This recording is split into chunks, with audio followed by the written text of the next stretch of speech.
السلام علیکم، میں ہوں فخر درانی اور آپ دیکھ رہے ہیں فیکٹ چیک پاکستان۔ کل سپریم کورٹ میں ایک تاریخی دن تھا۔ جسٹس قاضی فائز عیسیٰ کی زیر صدارت فل بینچ نے سپریم کورٹ کے پریکٹس اینڈ پروسیجر بل کے جو حکم امتناع کا ریویو تھا اس کے اوپر سماعت کی ہے۔ اس حوالے سے بات کریں گے کہ کیا سگنیفیکنٹ اس میں تھا جو پاکستان کی کانسٹیٹیوشنل اور جو عدالتی تاریخ میں، اور اس میں آپ کو ایک واقعہ بتاؤں گا۔ کل جو خواجہ رحیم صاحب کے ساتھ عدالت میں ہوا، بالکل اسی طرح کا ایک واقعہ 2007 میں عبدالحفیظ پیرزادہ صاحب کے ساتھ بھی اسی طرح کا واقعہ ہوا کہ جسٹس خلیل الرحمان رمدے نے ان کے ساتھ وہ حشر کیا سپریم کورٹ کے اندر کہ ان کو خواجہ جو عبدالحفیظ پیرزادہ صاحب تھے انہوں نے طبیعت کا بہانہ بنا کے جنرل کی درخواست دے دی، جو سماعت تھی اس کی۔ یہ پورا واقعہ آپ کو بتاؤں گا، اور اس کے ساتھ ساتھ میں آپ کو کل جو جسٹس عائشہ ملک نے سوال اٹھایا کہ سپریم کورٹ کا یہ جو فل بینچ ہے اس کا جو فیصلہ ہوگا اس کی اپیل کا جو حق ہے وہ، اور جو اپیل کا کے حوالے سے وہ کیا اس کا وہ ہوگا، جو انہوں نے کہا ہے کہ اپیل کے حوالے سے کس کے پاس رائٹ ہوگا، تو اس کے اوپر بھی بات کریں گے کہ کیوں تمام تر جو وکلاء تھے کل انہوں نے یہ اس سوال کا جواب وہ نہیں دے سکے۔ حالانکہ اس کا بڑا ہی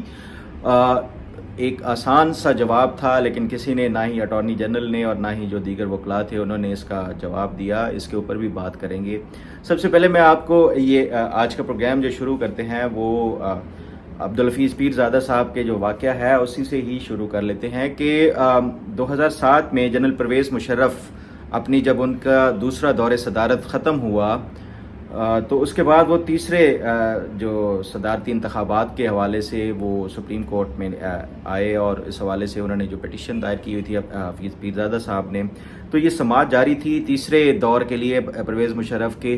انتخاب کے لیے، جو صدر کے انتخاب کے لیے۔ تو اس میں ایک جو جسٹس خلیل الرحمان رمدے صاحب تھے انہوں نے عبدالحفیظ پیرزادہ سے ایک ایسا سوال پوچھا کہ بالکل فلیٹ ہو گئے وہ جو حفیظ پیرزادہ صاحب تھے۔ حالانکہ حفیظ پیرزادہ صاحب کو جو آئین اور قانون کی یہ جو برادری ہے اس کی دائی سمجھا جاتا ہے، اور عبدالحفیظ پیرزادہ کے حوالے سے یہ ہے کہ آئین یہ جتنے بھی عامر گزرے ہیں ان کے یہ ہمیشہ انہوں نے، اور جو ایس ایم ظفر صاحب تھے انہوں نے ہمیشہ ہی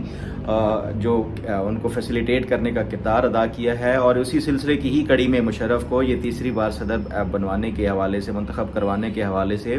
سپریم کورٹ میں یہ گئے ہوئے تھے تاکہ سپریم کورٹ سے اس کی اجازت مل سکے۔ تو جو جسٹس خلیل الرحمان رمدے صاحب تھے انہوں نے سوال پوچھا کہ مسٹر عبدالحفیظ پیرزادہ،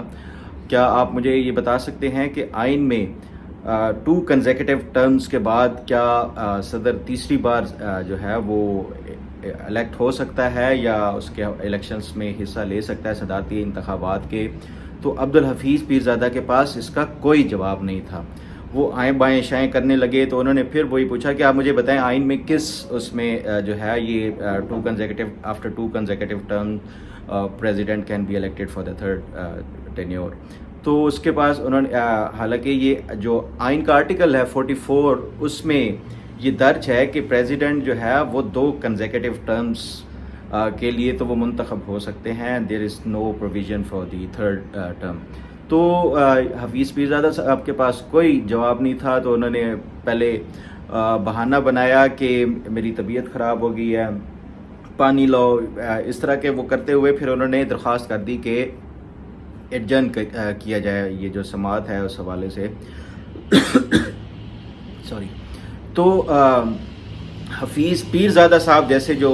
کایا قسم کے وکیل تھے وہ بھی بعض اوقات فلیٹ ہو جاتے ہیں جب آپ کے پاس کوئی سوالوں کے جواب نہ ہو۔ اب میں تھوڑا سا اس کا بیک گراؤنڈ تھوڑا بتا دوں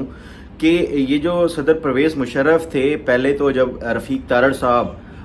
2001 میں غالباً جب ان کو صدارت سے ان کی میعاد ختم ہوئی تو پرویز مشرف صاحب وردی میں صدر بن گئے۔ پھر 2002 والے الیکشنز کے بعد دوبارہ سے انہوں نے دوسرا حلف لیا، اور پھر 2007 میں یہ تھرڈ ٹرم کے لیے عبدالحفیظ پیرزادہ صاحب جو ہے وہ یہ کر رہے تھے اپنی مشرف کے لیے باوردی صدر منتخب ہونے کے حوالے سے. تو یہ جو ان کا پرویز مشرف صاحب کا دوسرا دور صدارت تھا، جو ان کے انتخابات تھے، اس ٹائم بھی بہت بڑا مسئلہ ہوا جو آئینی طور پہ، کیونکہ جو پرویز جلائی کی حکومت تھی، جو ان کی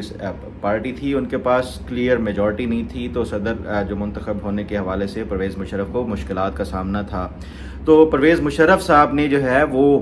اس ٹائم جو طارق عزیز صاحب تھے، پرنسپل سیکرٹری تھے، ان کو بھیجا ایس ایم ظفر صاحب کے پاس، یہ جو Ali Zafar P T I کے سینیٹر ہیں، ان کے والد کے پاس، کہ اس کا کوئی حل نکالا جائے کہ یہ جو آرٹیکل 41 کے تحت جو پریزیڈنشل الیکشنز ہیں، اس میں جو صدر کے حوالے سے کہ جو الیکٹورل کالج ہے اس میں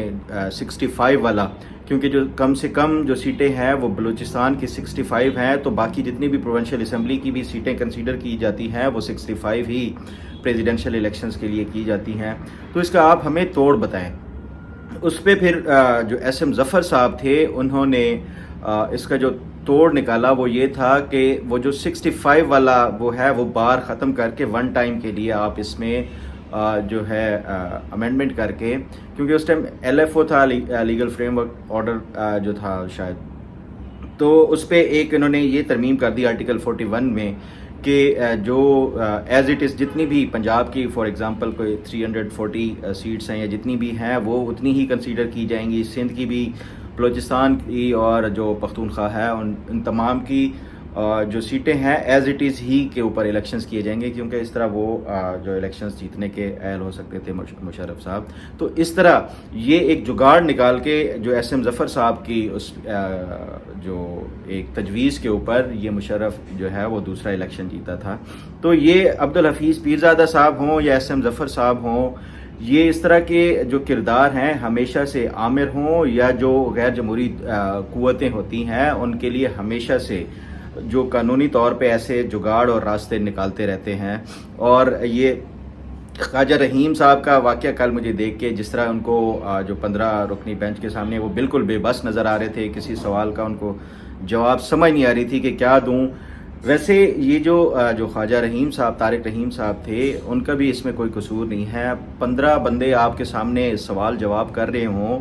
تو وہ بندہ ویسے ہی کنفیوز ہو جاتا ہے. یہ سامنے تو ان کے ویسے ہی 15 پڑھے لکھے اور ہائیسٹ جو لیگل مائنڈز تھے وہ تھے جو کویسچن کر رہے تھے، لیکن اگر ان کے سامنے کوئی آپ کے سامنے 15 ویسے ہی ان پڑھ لوگ بیٹھ کے ایک سوال کر رہا ہو، پھر وہ اس کا بھی ختم نہ ہو دوسرا کر لے، تو وہ بندہ ویسے ہی کنفیوز ہو جاتا ہے. یہ مجھے جو الگور اور پریزیڈنٹ جو بش تھا، ان کی جب یہ الیکشنز کے حوالے سے تنازع تھا سپریم کورٹ میں، جو امریکہ کی سپریم کورٹ میں جو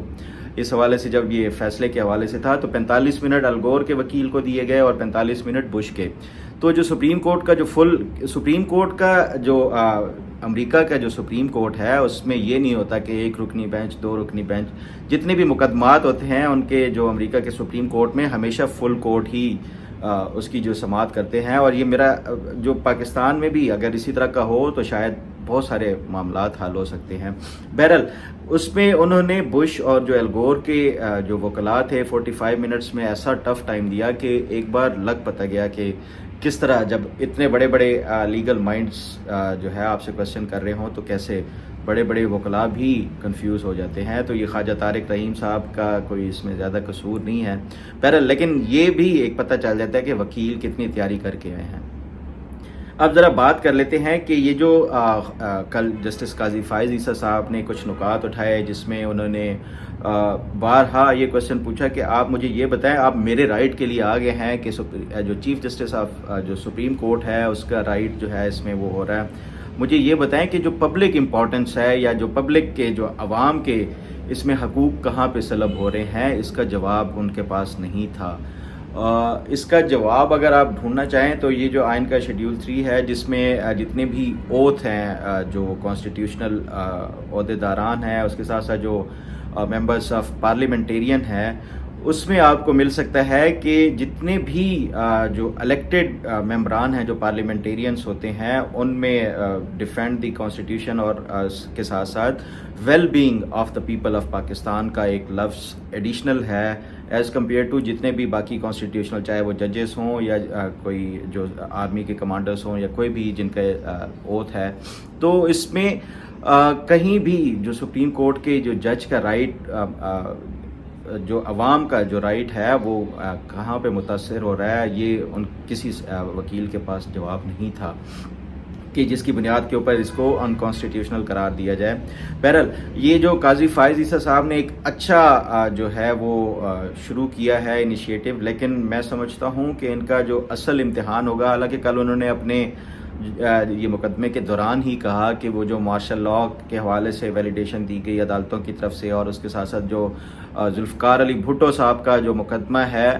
اس کے حوالے سے بھی انہوں نے کہا کہ میں نہیں مانتا. تو میرا خیال ہے یہ قاضی فائز عیسیٰ صاحب کے لیے جو سب سے امپورٹنٹ چیلنج ہے، اور وہ واقعی اگر آئین اور قانون کی حکمرانی چاہتے ہیں تو وہ ذوالفقار علی بھٹو کا جو ریفرنس ہے وہ پچھلے 12-13 سال سے سپریم کورٹ کی جو